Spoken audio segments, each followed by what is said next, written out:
किसी ने बड़ी खास बात कही है कि जहाँ सद्बुद्धि और प्रेम होगा वहाँ शील, सत्य और विश्वास को भी स्वतः रहना होगा।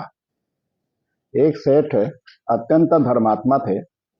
वह अपनी आय का बहुत बड़ा हिस्सा सेवा, परोपकार और धार्मिक कामों में लगा दिया करते थे। कई पीढ़ियों से उनके परिवार पर माँ लक्ष्मी की असीम कृपा बनी हुई थी।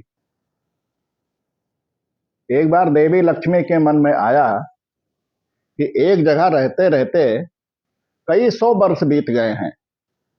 ऐसे में क्यों ना इस परिवार को त्याग कर अन्यत्र कहीं चला जाए।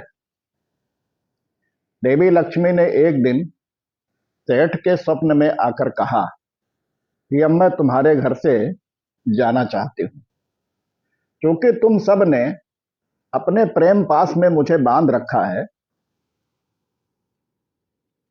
सबके व्यवहार से मैं बहुत प्रसन्न रहती हूँ, इसलिए जाते जाते मैं तुम्हें कोई एक वरदान देना चाहती हूँ।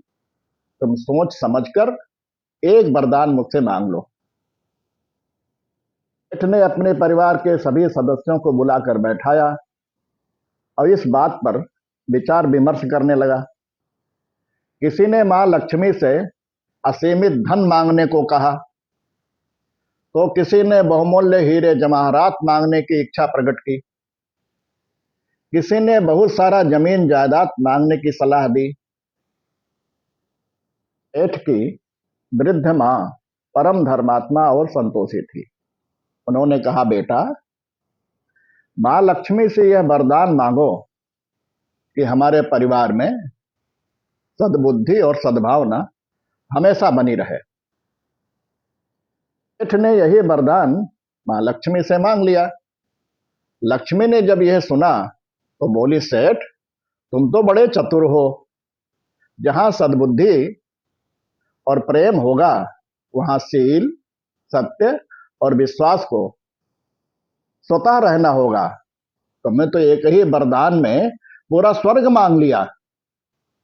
ऐसे परिवार को छोड़कर मैं भला कैसे जा पाऊंगी। अगले सप्ताह फिर आपके लिए एक ऐसी ही नई कहानी लेकर आऊंगा।